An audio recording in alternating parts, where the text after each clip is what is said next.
My big intro is ruined by me being. I was muted as well. I was so sleeping that I was muted. I was only joking. I'm a little bit late because I was getting all the footage. That's why I was late. It's a late one, of course. We're back with a press conference reaction. You'll be saying, Owen, why are you up so late? And I'll tell you why. It's because I'm an expert at being late. I'm an expert at staying up late. If you've been watching professional wrestling like myself for nearly 20 years, you have to have a plan. You have to have a plan to stay up late, because get used to it. The late nights are going to be for the next, 2 or 3 days? Tomorrow's going to be even worse. It's 3:30 a.m. kickoff here in the UK for Wrexham versus Manchester United. So the best thing to do if you have to stay up late is you have to change your body clock. And what you have to do is you have to stay up the night before really late, so that you go to sleep really, really late, and then you wake up, you sleep through the day, and you're actually very much awake and alert for 3:30 tomorrow, which I'm going to be. Don't worry, I've got my full plan. And then we've got to do it the day after as well, because we've got Real Madrid versus Manchester United too. So the point being is you have to prepare. So I thought, since I'm preparing, since I'm changing the body clock here, I might as well do a press conference reaction. Now, on top of that, it was very, very difficult to get some quotes for this press conference, but you don't even have to worry about it with us at United View. We're bringing you footage. We're bringing you footage from the press conference. You're going to see all of the questions, all of the answers from Erik ten Hag as well. And then when that's playing, I'm watching Raw at the same time. It's no problem. It's easy. So be sure to smash a like on the like button. Be sure to subscribe, bottom right hand corner.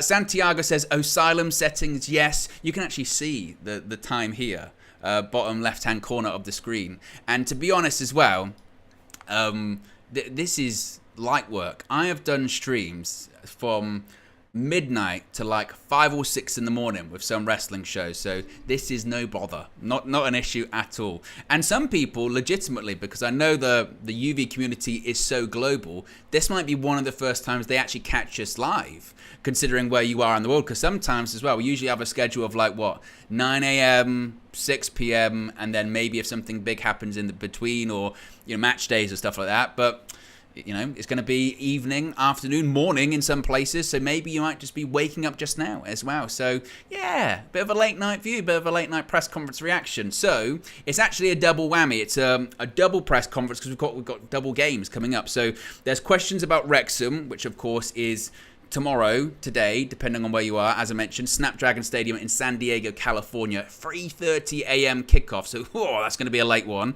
And then the next day, we've got Manchester United versus Real Madrid in Houston, Texas. A little bit earlier. That's at 1:30 a.m. But still, as I said, back-to-back late nights. So, if you want to change your body clock, now's the time, because if you're not good at staying up late and you're going to try, and I know a lot of people are going to try, they're going to fail, because you've got to really set the groundwork. You've got to have a plan of action. You can't just wing it when it comes to staying up late. Trust me, I know how it works, yeah? I know how it works. So, there you go. As Suleiman says, drop what you're watching in the chat from guys as well, because I'm actually really curious as to who's staying up there as well. Aaron says, 9:30 p.m. in Bermuda, watching Raw as well. Exactly, this is... I'm one of those people. Flex is very much a go to sleep early, wake up early guy. Myself and Josh, we're terrible for it. We are proper go to sleep at ridiculous times in the morning and then try and wake up really early. It just doesn't work out. But look at this. Look at the global community. We've got Wales, Jamaica, USA, New York, Saskatchewan in Canada, Jamaica, Colombia, Malaysia, Tampa, Florida. Yeah, it's amazing, absolutely amazing. Right, but we're here to talk about press conferences. We're here to talk about questions and answers. Let's get to the first clip. As I mentioned, I've got a ton of clips and a ton of reactions and responses from the Manchester United manager ahead of the game against Wrexham tomorrow and Real Madrid the day after. Plenty of topics covered. Anthony Martial, striker search, who's going to be playing tomorrow against Wrexham, who's actually going to be managing the side against Wrexham, Wrexham's journey, all that kind of stuff. So it's a really interesting press conference. So let's get to the first clip. Here's what Erik ten Hag had to say. Simon. Could you tell us, first of all, how Ahmad Diallo It's not too bad. And today he was winning again, not evolving in the group, but we hope he can join tomorrow in the training. I know we asked you about Abraham Glazer on Friday, but he was obviously at the game on Saturday. Have you spoken to him? What kind of conversations have you had with him? Afterwards, I didn't speak anymore with him after the game.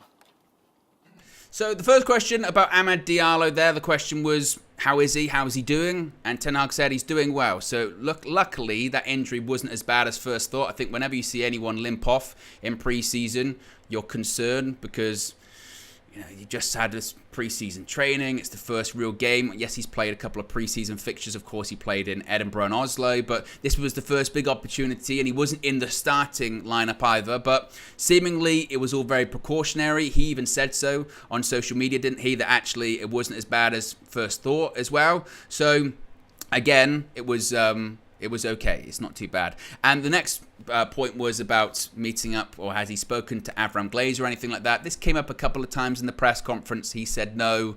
Even if he has, what's he going to say? Yeah, I bumped into him and I said, you should sell the club, mate. And he said, oh yeah, actually, it's a good idea. I hadn't thought about that. Shout out to those American fans, though, because I saw the American fans heckling the Glazers, particularly Abraham, because I think he was the only one there at MetLife Stadium, basically screaming at him, sell the club. But I think it was Samuel Lucas wrote in the Manchester Evening News the other day saying that they literally said they don't give an F. When it comes to the outrage or anything like that, the timelines, they genuinely don't care. If they cared about timelines, if they cared about doing right by the fans or anything like that, they'd have sold the club a long time ago, or they'd at least tried to speed up this process. But they don't. They don't care. So I'm not sure Erik ten Hag would have, make a lick of difference when it comes to that. And frankly, I'm sure he's, like everyone else, really pissed off of this whole process, taking as long as it has. And he's probably thinking, man, you've got Harry Kane on the market at the moment. I think it was Carve was on Sky Sports today, or yesterday, whatever day it is at this point. And he said that actually signing Harry Kane this summer is not impossible from a financial fair play point of view when it comes to Manchester United. What makes it impossible is the fact that we're owed by the Glazers, because there's not that extra £50 million worth of wiggle room that United could have if they had new owners in that would be willing to invest in the club. So I'm sure he's very frustrated with that. That's his top target. He's obsessed with Harry Kane, but he can't do it because of what's going on right now. Frankly, I think it's a minor miracle that we've been able to do the business we have done as quickly as we've done it. Mason Mount, Andre Onana, seemingly Rasmus Højlund, let's hope in maybe the next couple of weeks, to get them through the door, considering the shackles that are on him from a financial point of view at the moment, and John Murtough's included in that. I think they're doing all right. I really do. So again, I think they're doing a good job of that, but he's not going to make any difference, really, is he at all? Anyway, let's go on to the next clip. The next question. Here's what Ten Hag had to say. Erik, could I just ask, these tours, obviously, it's a lot of games and a lot of travelling. How do you find that preparation? Is it too much? Would it be easier just to stay in Manchester? Because we know Man United's a global brand, so you have to travel around. But how do you find it? It's about finding a good balance. And football is 1, 2, 3. And so football is making the schedule is ahead of everything else. But also you have to know what you say. We are a global brand. We have to sell the club. We want also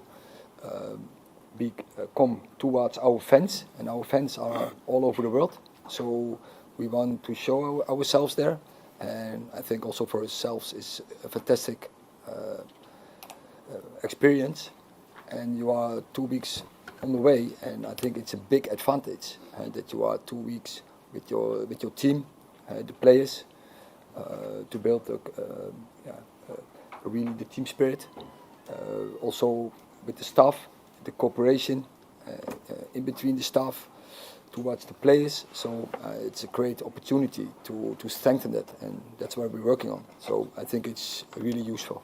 So you find that being away together rather than being at home when people would be in there?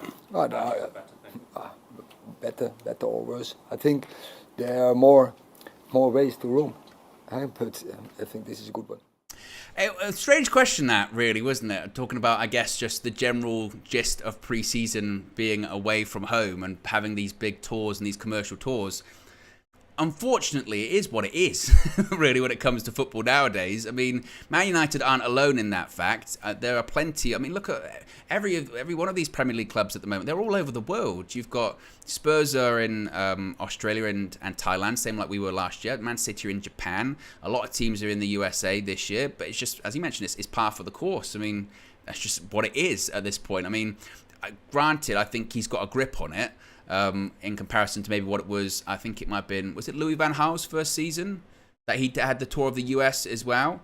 And it was ridiculous. I mean, him talking about going from coast to coast, which is really what United have done. I mean, and you've got back-to-back games. By all accounts, people don't realise, I don't think, the hand that Erik ten Hag's had in the organisation of this pre-season tour of the US as well. It's not like the first teamers are playing in California and then Texas the next day. No, it's the academy players. And he's added games. The games added afterwards in at Old Trafford and in Dublin. They're at the request of Erik ten Hag. He wants as much time as possible. That's what he wants. He wants as much time as possible. Now, obviously, I saw people saying, did he say sell the club? I don't think he meant it like that. I think he meant it from a more, commercial point of view.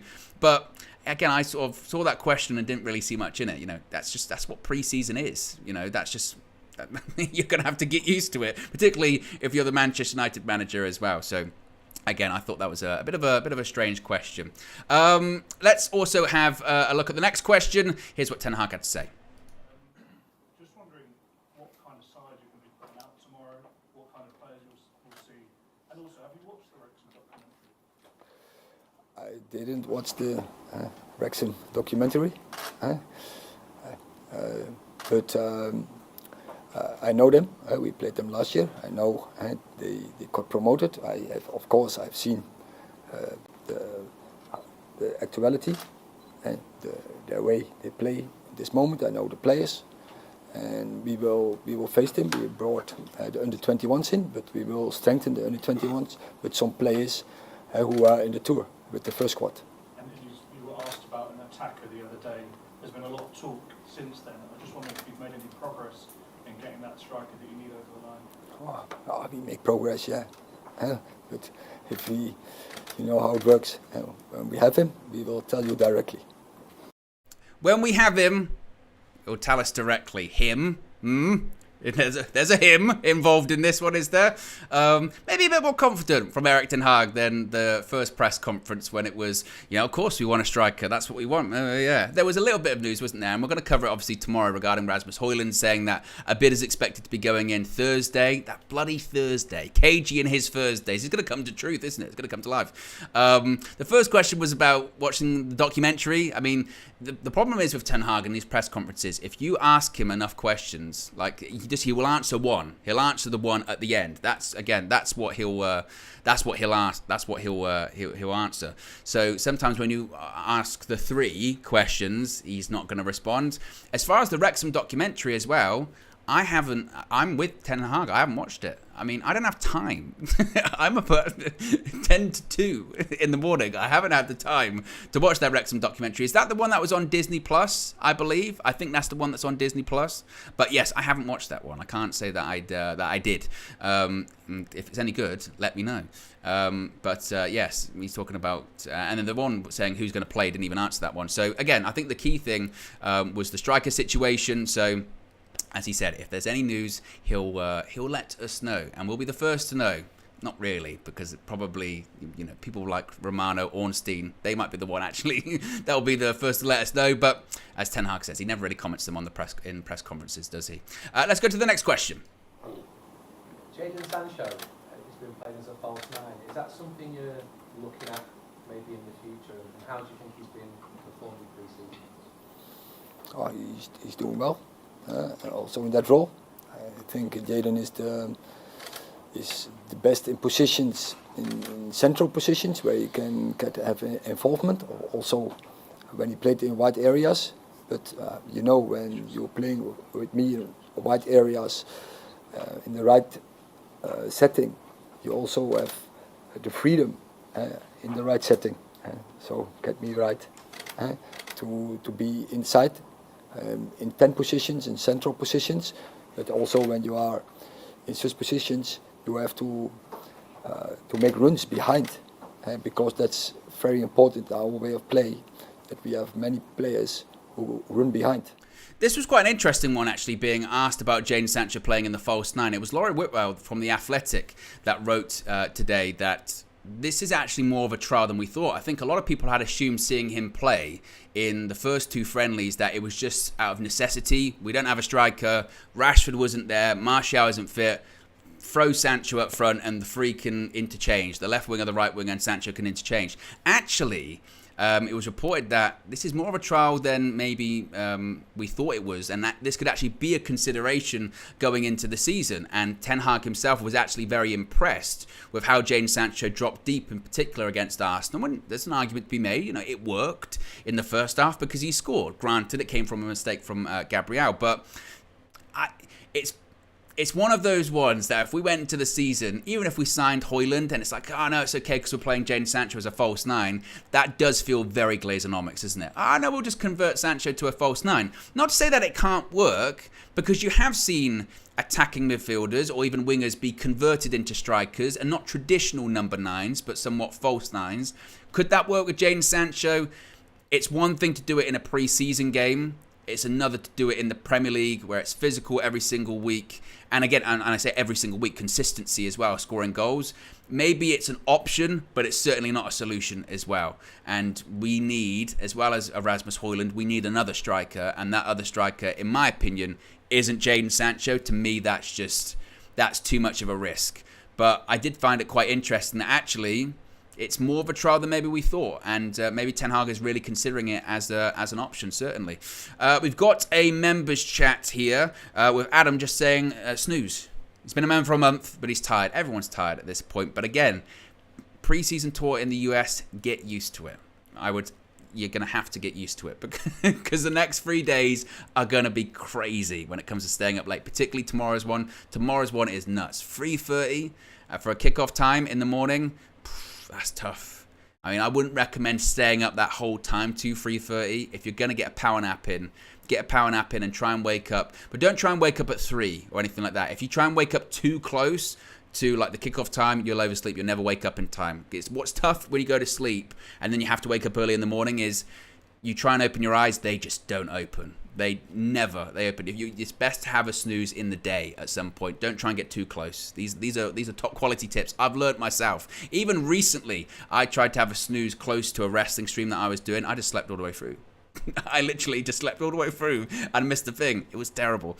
Let's go to the next question. When it comes to traveling, you play here in San Diego and then you have to travel to Houston on Wednesday against Real Madrid. Is that going to be tough? And also to follow up, Andre Onana, great signing for Manchester United. Are you excited to work with him again? Yeah, it's tough, but it's also the Premier League. You have to travel. We go Champions League. You have to travel. So also that is what we have to get used to. We do that. It's no problem, and we program that really well. So the preparation is top, and the players are fit to play the game. And with Andre, of course, I'm happy he's here, and so we integrated really well in the team. It's fantastic. He's there, and everyone is really happy in the club. Yes, very happy that he's in the club. The travel, I mean, I understand his point with what he's making, where he's saying that, travel, it is what it is. When it comes to Premier League games, you have to travel. When it comes to Champions League game, you have to travel. This travel is particularly tough. Again, there's a specific reason why this game has been scheduled in California, because it's not the players that were involved in New Jersey. Because if you were having to play in New Jersey on, what day was that? Wednesday? Well, it wasn't Wednesday, Saturday. And then you'd have to fly coast to coast and then be involved in a game and then go to Texas. That travel would just be ridiculous. And in years gone past, they probably wouldn't have done it back to back, but they would have expected to fly to California, play a game, 2 or 3 days later, let's go to Texas, play a game. That's tough. That is really, really tough travel. So again, there's a particular reason why it's the youngsters playing tomorrow. Not just because of the opposition, but again, because of the travel. As he said, there's a lot of scheduling that's gone into it. Of course, commercial factors are going into it as well. We know that's a factor, particularly these preseason tours. United aren't alone in that aspect. And then when it comes to Andre Onana, as he mentioned, of course, we're happy that Andre Onana's in the club. I mean, in terms of a comparison to David De Gea from a distribution point of view. He's a massive upgrade in that aspect. Whether or not he's going to be an upgrade in terms of shot stopping and stuff like that, statistically, you could argue yes, but we'll have to wait and see. Premier League's a different animal. It's a different beast. But Ten Hag's very confident in players that he's worked with in the past. In fact, that he kind of searches them out. Whether it's Martinez, whether it's Anthony, he wanted Frankie de Jong, he wanted Jurrien Timber. There's rumours now he wants Kudus from Ajax too. And there's a reason behind it. He knows not only their personality, but he knows their skill set inside and out. So I'm sure he's very happy, very confident with Andre Onana. And again, it's a guy that played in the Champions League final not that long ago as well, and really turned a lot of people's heads and got a lot of people's attention. So I think it's a real marquee signing. And as we've said, it's a real transformational signing as well. So I'm very happy and excited. Of course, he's not going to play against Wrexham. He'll probably make his debut against Real Madrid. And I can't wait. Absolutely can't wait. Let's go to the next clip. Can I just get confirmation on where we stand with Anthony Elanga and Dean Henderson, please? That plays in our squad. And again, when we have news, we will tell you. I don't know if you've seen, PSG have been offered 300 million euros for Kylian Mbappe, which they're going to accept. There's talk that if he rejects that, then PSG would be open to a loan offer. Would that be someone you'd consider, or is that completely out of the question? And also your view on such a huge fee. No, we never speak about players who are under contract in other clubs. Interesting. Very, very interesting when it comes to being asked about Kylian Mbappe. Cautious. He didn't say no. He didn't rule it out. He just said we never speak about players that are under contract with at other clubs. So you're saying there's a chance, Eric? So you're saying there's a chance we're not getting Kylian Mbappe? Of course we're not. I don't even still think Kylian Mbappe is going to move. I really don't.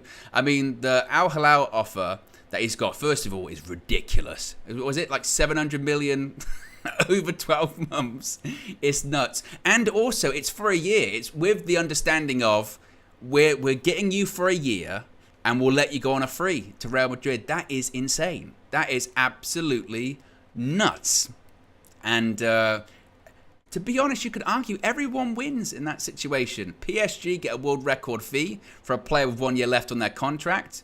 Al Hilal get the big, best player in the world, arguably at the moment, to really put a marquee name in the Saudi Pro League for a year, and then Kylian Mbappe gets paid, and then on top of that, he goes to Real Madrid and gets the signing on fee and gets to go to the club that he wants to go to. So it works all around. It's just, it feels a bit wrong, doesn't it? It feels wrong in the sense of, it's one thing for the players that are at the end of their career and have achieved Champions Leagues and all this kind of stuff to go there with a few years left to cash in. It's another thing when the current, arguably best player in the world at the beginning of his career, he's not even in his peak yet, Mbappe, goes to Saudi Arabia. Not for the long term, it must be said, for a year. It's just kind of nuts. It's kind of crazy. But it's certainly curious that Ten Hag said, well, I'm not going to talk about it. Maybe because he just doesn't want to get drawn into it. I don't know. And as far as Anthony Elanga and Dean Henderson, Elanga, he's completed his medical. I think they're just waiting on an announcement. There's been pictures of him leaked out in the Nottingham Forest kit. So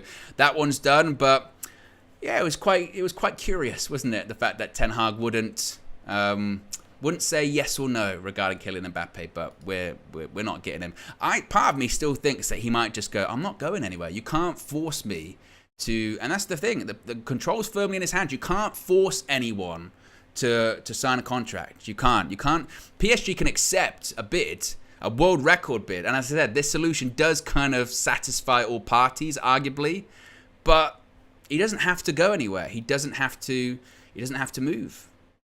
So it's crazy, and I don't know if I even want United to get involved in all that kind of madness at this point.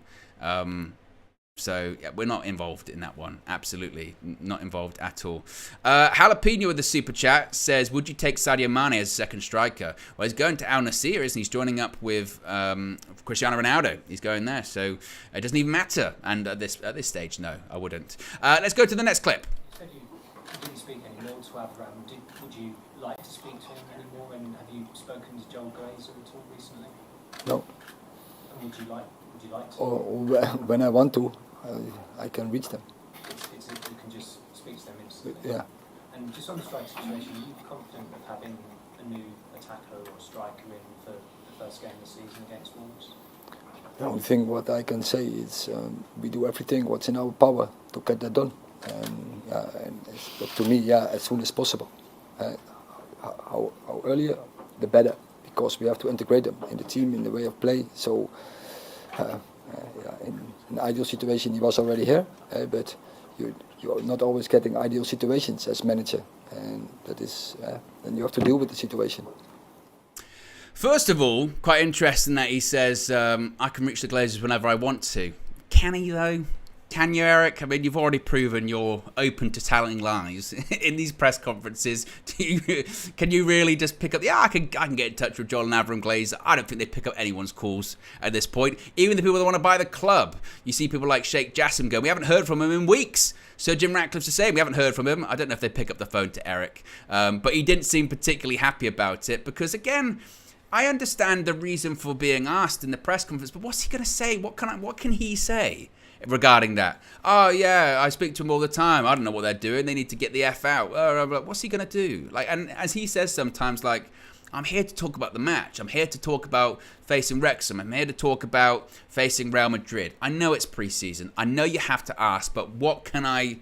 What can I say? If I want to get in touch with them, I can. I'm sure he's got his number or their numbers, and I'm sure he's got the appropriate channels. But as he also said too, it's a pre-season tour, and he's only out there for less than 14 days, something like that. So I'm sure the primary focus is really working on the team. It was quite interesting what he said about the striking situation, and he kind of talking about the Glazers, then follows it up with, in an ideal world, I'd have a striker right now because we have to integrate them, and you want to train with them as long as possible, and you want to get your business done early. Every manager wants to get their business done early.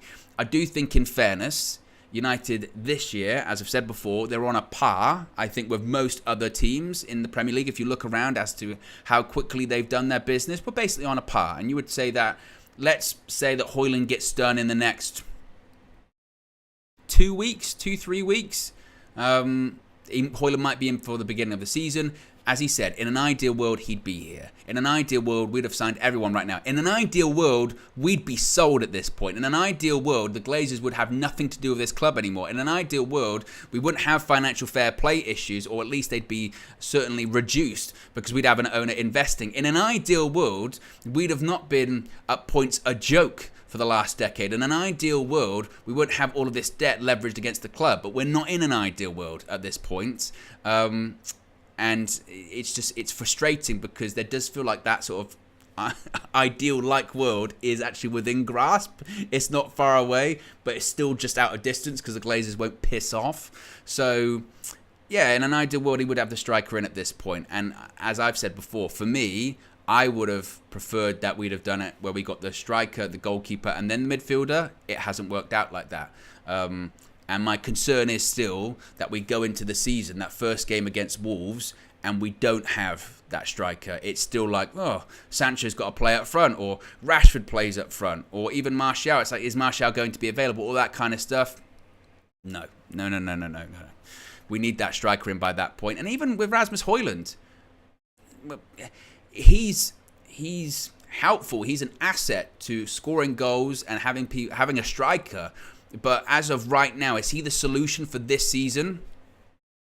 Let's face it, that's a huge expectation to put on him. A kid who's, 20 and scored 10 goals last season. Granted, he's got so much potential and lots of people are bigging him up, but there's huge expectation on him that maybe, not that he's not ready for, or just it's not fair to put on him. So, again, in an ideal world, not only would we have the striker already in, we'd have another one as well. Let's go to the next clip.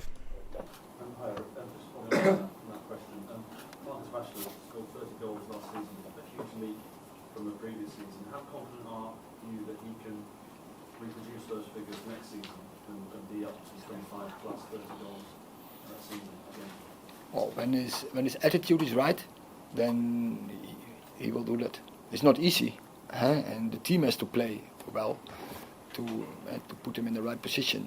And when the team is playing well, so when we keep the rules and principles in our way of play, and Rashford's attitude is right, and he puts himself in the right position, he will finish because he has such great abilities when he's in the box. he's clinical, and he's ruthless, and he scores goals, and does with right, with left, with his head. And do you need more goals from other players? Because you're the lowest scorers in the league, in the top 6 last season, 58 goals. Do you need more goals from the rest of the team, rather than relying on Marcus, for example? No, as well, yeah.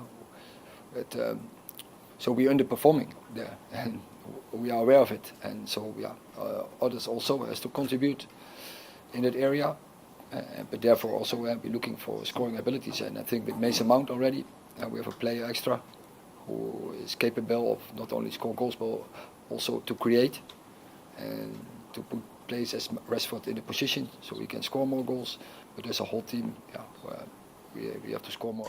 It was interesting that he mentioned that, because when Flex and KG spoke to Benny McCarthy after the game at the MetLife Stadium, he was asked about Wan-Bissaka being so high up in the box, and jokingly KG was like, I couldn't believe I saw Wan-Bissaka that high up, and Benny laughed, but at the same time he said, well, actually Ten Hag had spoken to the entire technical staff, saying to us that he wants to see more players getting involved in attacking positions. He wants to see the burden being eased, not just on one player. He wants everyone to contribute. And the person who asked that question is right. When we were the lowest goal scorers in the top 6, we didn't score enough goals last year. So the solution to that one would be get a striker in that can add 15, 20 goals. Again, can Højlund do that? We'll have to wait and see. It's a lot to ask from him.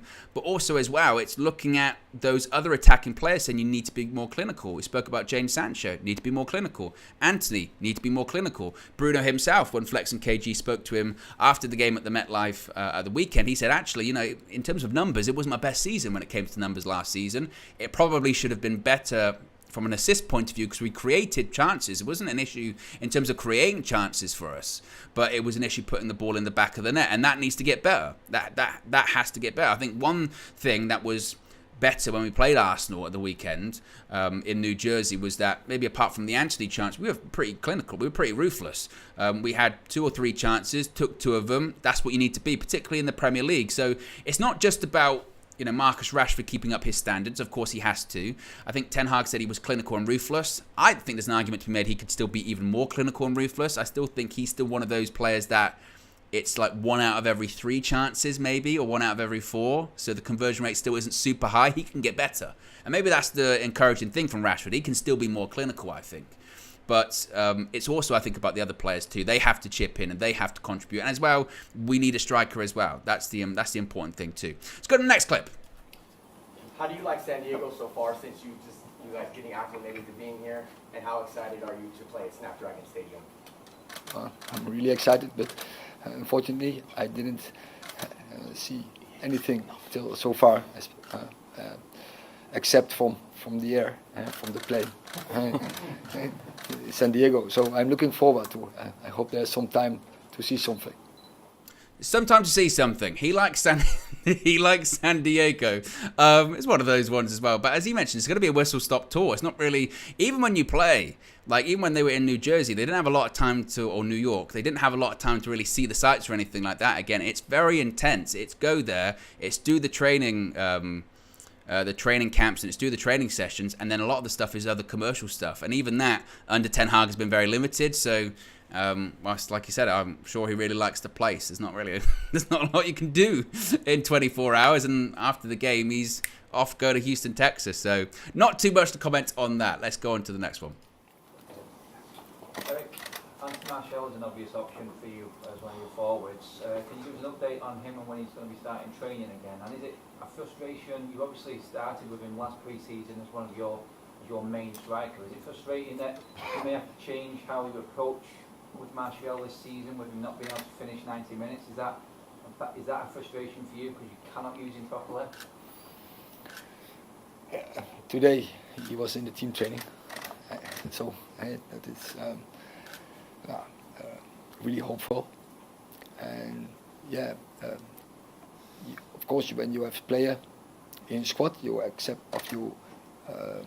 expect that he's available, and then players have to take the responsibility to be available. But when he's not, I have to deal with the situation, and we show that we also then can be successful without that striker. But of course, it's more easy when you have the striker in your team, because I think every club who wins big trophies, has scoring abilities in that team. There's been no approaches for Martial at all from any other clubs. Is he set as part of your plan for this season? We need a good squad, and Anthony Martial is a brilliant football player, and so he will help us. He scores goals, and also in other areas of football like pressing, in possession, combinations. He's a great player, and let's hope he will be fit and he stays fit. Very, very interesting, that one. First of all, big up to Adam from the United Stand for asking the question. You know me, every single time I'm in these press conference reactions, I'll always, if I know the journalist that's asked the question, I do my very best to say who it was. Sometimes really difficult to hear, but I can tell by the accent that was definitely Adam from TUS. So big up to Adam for asking the question. Again, it's always good to see fan channels represented in there, asking the questions, getting to speak to the manager. It's almost like an extension of having fans in there. So I will always do it, whether they're from United Stand, Stretford Paddock, us, or anyone else that gets in there in the future. Always big them up. Question was about Anthony Martial and his status, his current situation. Curious, he's back in training today. I would think, and I saw some people in the chat saying it, that he's maybe had it with Anthony Martial, and I think that's probably accurate. I mean, there were rumours about possibly Saudi clubs being interested in him, or moves, or inquiries. I don't know if I see that happening this season. I think it's wild. I know I said it a million times last season, but I think it's wild. The guy didn't complete 90 minutes in an entire season. Do you know how many games we played last season? How many opportunities there were to complete 90 minutes, and he didn't do it. Like, he didn't do it for an entire season, and he pulled his hamstring, or strained his hamstring, tore his hamstring. The severity of that injury is depending on who you talk to, by the way. And he's just been in first team training today for the first time. And let's be honest, and I don't mean this in a way that I'm trying to push it on him. Like, I hope you get hurt again, because obviously we hope Martial never gets injured again and is one of United's most consistent players this season if he stays. But you're almost waiting, aren't you? You're waiting for it to happen again, and it will. Everyone knows it will. Everyone knows that at some point he's going to break down, and I sympathise with him, and I feel bad for him because his body's breaking down. It is, but it's almost to the point when I think other clubs would look at him and go, we can't take a risk on that. He's on too much money, and how would we afford that? And we don't know if he's going to play. He didn't play a full game last season. There was 60 opportunities to do so, and it didn't happen. So you can keep trying to hope this is the time that his body fixes itself, but again, I think Ten Hag, if Ten Hag got a good offer, I think he'd sell him at this point, particularly if it meant getting another striker in addition to Højlund. Obviously, there's an argument to be made that maybe if Højlund comes in, there's less of a burden on Martial. He's not going to be forced to start many games. He's just going to be a bit part player from the bench. I don't know, but I don't see what his future can be at United, apart from this season again, just being off the bench, maybe, but.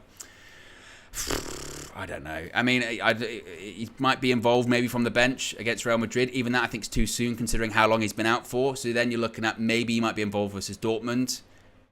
And then you're looking at those games once they're back in Europe. So I don't know what Martial's future looks like. I really don't. Let's go to the next clip. Rob. Hi, Rick. Okay, sorry. You just mentioned the squad there. You can have 4 competitions to play again next season. Is it a case that if you get one more player, you'll be happy with the size of your squad, or would you like to see more change between now and the deadline? Let's first, one by one, we strengthen the midfield department. We have the keeper situation. We sort that out now, and we want the front player in, and then we will see what happens. You feel like you've got enough players to cover, because you played an awful lot of games last season, and there were spells where you didn't have the opportunity you wanted. Yeah, from quantity, I'm sure then we have enough players to cover it, and so I'm also happy with the development of some academy players, and also we need positions free, that they have the opportunity to deserve their position. Size of the squad's a curious one because you have to find the right balance. Obviously, you almost logically think, oh, if I have more players, I've got more options, I'll be better off. And then you look at the Chelsea example and say, well, that's not the case. They had so many players last season. It was so disjointed. They couldn't fit everyone in one changing room. And it was a problem for them. It was an issue. So you don't want to have too many players. Of course, you want to have options. And as Ten Hag says all the time, you want to have double positions. You want to have multiple options in each position. And I'm sure that, you can see, as he mentioned, we've step by step brought in Mason Mount. That's another option in midfield. Obviously, Andre Onana to replace David De Gea. A lot of talk over the last few hours about Amrabat coming in, so maybe another midfielder. Clearly, I think the place that we need more is up front. That would be the one thing. As I said, even if you sign Højlund, you're going, we're still light. We're still really light in that number 9 position, to the point whereby you're talking about Rashford doing a job, Sancho doing a job. So in an ideal world, you would get another striker. That for me would be the position or the strength in depth that we need. But as Ten Hag said, I guess you have to, it's bit by bit, piece by piece. Maybe there's an argument to be made we're not going to be playing. Well, I don't know if we're going to be playing as many games as we did last season. If we go as far in the competitions as we did last season, there's an argument to be made we could be playing just a similar amount of football that we did last year. And we've seen how seriously Ten Hag takes all of the tournaments, all of the cup competitions. So that strength in depth might become really, really important as well, I think. So that's quite key too. What else are people saying here?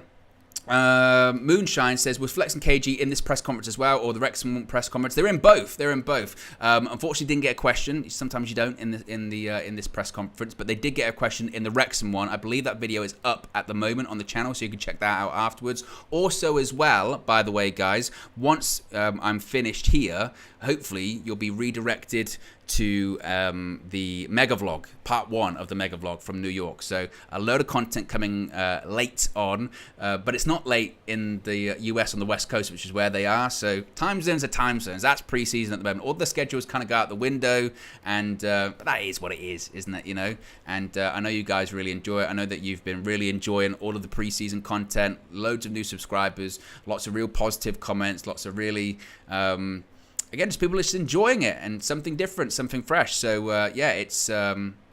It's awesome. Again, it's been really, really encouraging to see. And like I said, you know us. That's what we do on United View. Certainly. Let's go to the next question. One at the back. With all respect to Wrexham, what can you realistically hope to gain by playing a team with their caliber?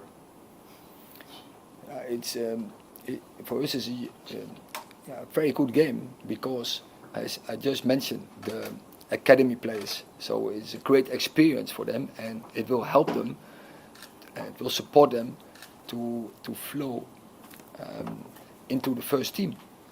And so in that respect, it's a huge game. So really good opposition. It's in the USA, so they have to travel it. It's very good for their education. So they have to deal with the pressure. The stadium is sold out, with a fantastic ambience. The players are really looking forward to it. The game is broadcasted, so it's fantastic experience for the young players, and that we can present this to our young players. So I'm really happy that we can do that, and so great opportunity.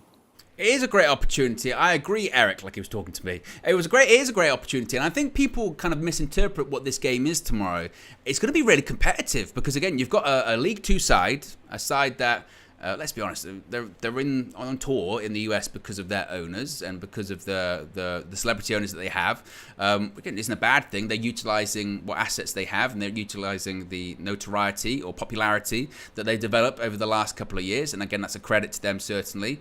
But it's not like Wrexham are facing Manchester United's first team. They're not. They're playing Manchester United's academy. And I think from the academy players, if they can get a win over Wrexham, they can say, hey, we beat, a League Two side. Granted, they were National League last season, but we beat them, and that's senior level football. And we don't play senior level football. We play under 21s football. And there's an argument to be made that even if they went out on loan, a lot of these players, they'd probably be going to what? League Two clubs, League One clubs, maybe lower down League One, for this stage of their development. So I think it's going to be quite an even game. I mean, I'm not sure how many senior people are going to be involved. I don't think really any. Johnny Evans, the most senior person there, but actually people that are in the Manchester United first team squad, I don't know if anyone else is going to be there. I saw that Hannibal had trained with them, so Hannibal's going to be involved, but again, it's not like he's a senior person. I see Gattuso in the chat says Chelsea beat them, but I believe that was Chelsea's near enough their first team or first team players. That's not the case for us tomorrow. So I think it's going to be a really competitive game, and as Ten Hag says, sold out stadium, lots of attention. It's probably Wrexham's biggest pre-season game, even though it's not the proper Man United they're playing. So it's a lot of pressure, there's a lot of expectation, but that's good training for these younger players, because that's what playing for Manchester United brings with you. It brings with you pressure. It brings with it expectation. It doesn't matter who you're playing. It doesn't matter if it's a pre-season game. It doesn't matter if it's a League 2 side or the side at the top of the Premier League. If it's a Manchester derby or a derby against Anfield, there's always expectation. There's always pressure. So, it's going to be a really good opportunity for them. And it's an opportunity, like these other pre-season games have been, particularly those first two in Oslo and Edinburgh, to stand out. And here's hoping that some of them can take the opportunity and get people talking about them. Let's go to the next clip. Playing in San Diego tomorrow and Houston on Wednesday, do you enjoy the travel and getting global exposure to your sport, or is it more of a pain in the neck? I would say Neck. No, I tried to express the first question. Or was it the second? I think it's very helpful when you travel together for 2 weeks. Deal with the journeys. You get fatigue from it, but in the Premier League and in the Champions League you have the same. And what we have to do is the fans expect performance, and so we have to deliver. So we have to be fit for that. So the players have to live along the right rules to get it in. So after the right lifestyle, it's about food, about sleep. Do the right things in training, make sure you do the right things in recovery, and make sure you have the right team spirit. And then it's a very good experience, and it's really helpful to get the right spirit in the team. So I think very good for going into the season to work on this team building process. I think he brings up a good point, actually, because he kind of touched on this earlier on, that lots of people talk about pre-season and the travel and how frustrating the travel can be and how annoying the travel can be and the commercial side of things. But when you do think about it, he doesn't get this level of almost intimacy and this period of time with the players at any other point of the season. Even when they're going through the season, they might come into training, particularly when you're playing in the Champions League and stuff like that. You might have them for a couple of days, then you've got the game, then they have a couple of days off, and then you've got international breaks, and then certain people are injured, or they're taking, certain people's schedules are different. So this is a rare time that for 2 weeks he has the players to himself. He can focus on tactics. He doesn't have to worry about high-profile games. He can experiment a bit more and try and get philosophies across and gel the team together, which he won't get at any other point of the season. So, which, to his point earlier on, that's why it's so important to have as many signings in as possible, because you can get ideas, you can get philosophies across, and you're not having to almost work ad hoc throughout the season, which is what we saw at the beginning of last season. Absolutely. Yeah, we had a great pre-season last year and we had some really impressive performances and some good results, but when push came to shove, that first game against Brighton, we were not ready. Clearly we were not ready at all, and this season, hopefully this time around, we're much better prepared. And again, that's why they have these pre-season tours. Certainly. Let's go to the next question. Johnny Evans has been around the squad for a short time now. What impression has he made particularly on the younger players, and what are the chances of him getting a longer-term deal at United? I think he helped us. As you said, younger players, but also from numbers here. Not all the internationals were in, and then we have to manage the load from the players. So that was really useful. And Johnny wants to stay fit. He wants to he has a career. Last week, I think he played a very good game against Lyon, and you could see how he was mentoring the younger players, and I think he was pushing the younger players to a higher level, and that can be really helpful. So I'm happy. We bring him now in. He will be tomorrow in that game, so I'm happy he wants to do that. And I think we help him as well. Curious with Johnny Evans, isn't it? Because it still could go either way. I still say that, I don't think you can rule out him staying longer. And again, I went back and forth with a lot of people when that announcement first came out that Johnny Evans was training, and then he had signed the short-term contract to appear at both the game in Edinburgh and also the game in San Diego, which of course he's going to be playing tomorrow. And people say, this is embarrassing, we're embarrassing, this is Glazonomics, blah, blah, blah. And I suppose partially it is. If we go back to an ideal world, if we were in an ideal world, financially we'd be a much firmer footing, and if we needed a centre-back, we'd go and buy Disasi for 40 million, or, we'd go get someone else that we could spend money on. We're not in that situation at the moment. And I do think that with reports coming out once again from Darmesh from Sky Sports saying that West Ham, they're absolutely interested in Harry Maguire and they're looking into how feasible that deal is. Taking a loan move off the table, we can't be doing a loan move for him, but certainly possibly a permanent deal. Man United just might find themselves in the position where they go, actually, we just can't afford to get a replacement. And Johnny Evans theoretically could be fourth or fifth choice. He might not even be involved that much. If you look at Varane, Martinez as your starting two centre-backs, Lindelof as your third, then a possibility of Luke Shaw technically being your fourth, maybe even Casemiro as your fifth, or Johnny Evans your fifth. He might not even play that many games anyway. And again, it might just be a useful solution or a useful bit of patchwork until hopefully the takeover's done, or just from an FFP point of view, we're not as restricted as we currently are, maybe. But I understand the frustration with it. I do, and there's a lot of talk about Johnny Evans is better than Harry Maguire at the moment. I actually don't think there's much in him, honestly. And I know people will say that's agendas against Harry Maguire. I just don't. He's just not suited. He is not suited, particularly as well. We're developing how he played under Erik ten Hag. How he played last season, we won't even play like that this season moving forward. We want to develop. We want to move on. And want to get closer to ten Hag's vision. Even last season, that kind of in-between style that Ten Hag was doing, halfway in sort of the Ole Gunnar Solskjaer camp, halfway in the Erik ten Hag camp. Harry Maguire struggled with that at times. So let alone the further we get, or the closer we get to what Erik ten Hag wants to do, he's just not suited for it. And he's just not going to play. So the best thing for him to do is to leave and get game time, particularly ahead of the European Championships next summer. But if that happens, maybe United are like, we're going to get Højlund, we're going to get Amrabat. Maybe we just can't afford it to bring in another goalkeeper, particularly if Maguire's actually funding some of those moves. So it might be easier, and again, better patchwork if Johnny Evans comes in on a bit of a longer term, even though he's not going to play games. And again, he does count. He does count as a homegrown player, which is important for registration purposes too. So it might be a convenient solution, possibly. Let's go to the next question. Obviously, with Bruno Fernandes now coming back as with the captaincy, what are the added expectations of such a top player knowing his qualities, and what are the expectations for that midfield overall? Obviously, adding Mason Mount as well. Yeah, captain is not only wearing the band, but also make sure that the team keep connected, that we have the right spirit, that we have the right winning attitude. So you need to be inspirational skills. You need to have the authority. Also, you need game understanding to transfer the rules and the principles from the manager into the team. So also your communication. So you need a lot of skills. But also a captain can't do it on his own. And last week I explained how I see a team. And you need more leaders. And luckily, in this squad we have more leaders who not only they will support, but they will also play their role and to send the team in the right direction.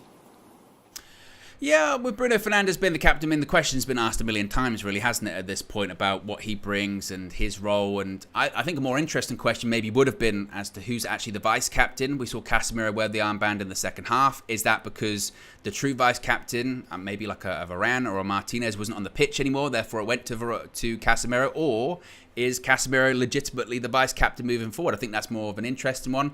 But he was kind of asked about that in, I think, the prior press conference, and he was quite non-committal on it. He said that we've got lots of leaders, kind of giving the impression that maybe it's going to be sort of shared around, or it just depends on who's on the pitch at the time, considering as well that Bruno doesn't miss games. So it's almost a bit of a redundant role, really, because the guy who has the armband never misses games, very rarely comes off. So it kind of is one. Ten Hag's described it as the leadership group, and maybe it's just that. It's more of just a leadership group, maybe more of a leadership pact. And again, it kind of just depends who's on the pitch at the time, maybe. But we know Bruno Fernandes's qualities as a captain, and here's hoping he can have a lot of success as the captain moving on next season. Final couple of questions. Here's the first one. Last one in the room here. You talked about the travel. Could you explain a little bit more about the logistics of how you will move different teams? Will your first unit go to Houston tomorrow? When will you go? Will this team that plays against Wrexham stay here? How does that all work when you have 2 games in 24 hours? Yeah, so we're planning this over months, and so we know already for a long time how it has to look like. So yeah, we're planning this. So we bring the under 21s in. So one team will stay here behind. I will stay here as well, but also we bring coach and the technical director Darren Fletcher in. We bring some more in, also an analyst. We bring in some kitmen stay behind and to help the team from under 21s. But of course it's Travis. He's the one who is in charge in the team, and I will help him and support him. And of course, under 21s is also part of the first squad. That's always under my supervision. So in that matter, we want to have a red line in our club, and that means we want to have the principles, rules from the first team has to go down to the bottom. How we want to play, because we want to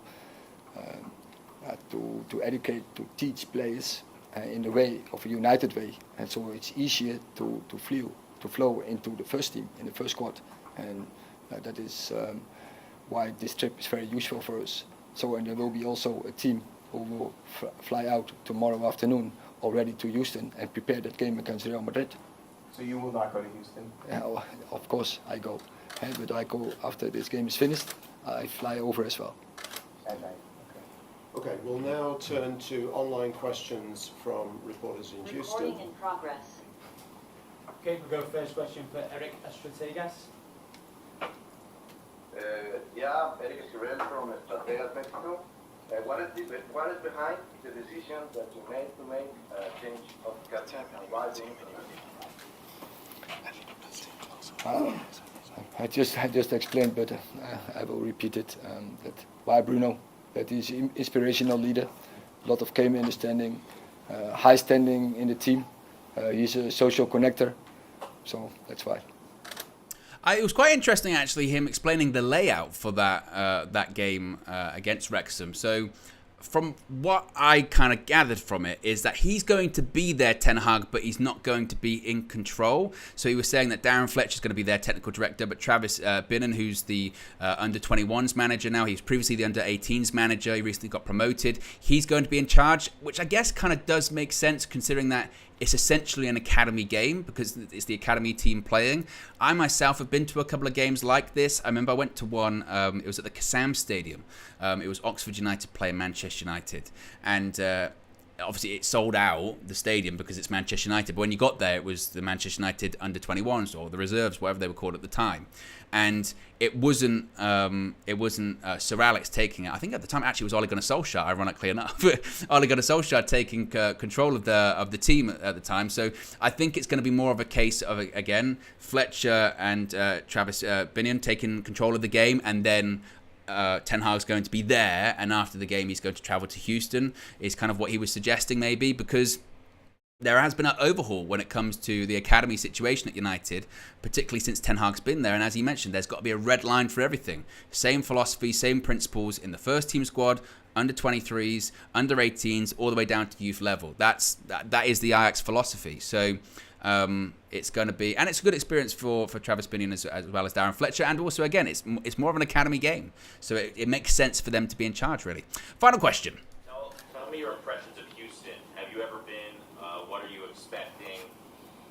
And what does it mean for a city to have two clubs like Manchester United and Real Madrid playing there against each other? Thank you so much.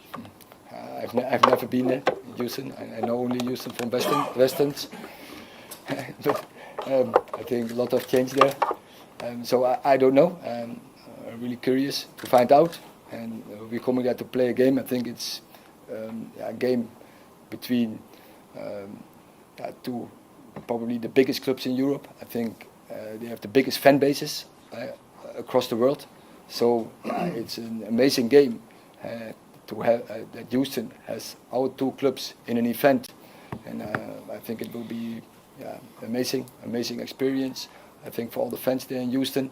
And we want to give ourselves our best, and I'm sure Real Madrid will do the same. So it's going to be a great game, and we are looking forward, and for us it's a very good test. I'm looking forward to it as well, Eric. So there you go, guys. That's the press conference clips plus reaction early in the morning, because again, we've got to get used to it tomorrow. By this time tomorrow, the game wouldn't have even kicked off yet. I wouldn't even be live at this point. I'm going to be live at 3 o'clock tomorrow. Game kicks off at 3:30. We'll be guiding you through the game in the Asylum. Stay tuned though, because straight after this, you don't even have to go anywhere. Once this stream ends, you'll be redirected straight to part 1 of the New York City or the New York/New Jersey mega vlog. So plenty of content coming. Plus, you can also see Flex and KG getting questions in at the Wrexham press conference. So be sure to smash a like on the like button, guys. Be sure to subscribe. Bottom right hand corner, you know us when it comes to tour. There's content always on the horizon. Right round the corner. I'm out of here. Have a good night. Peace.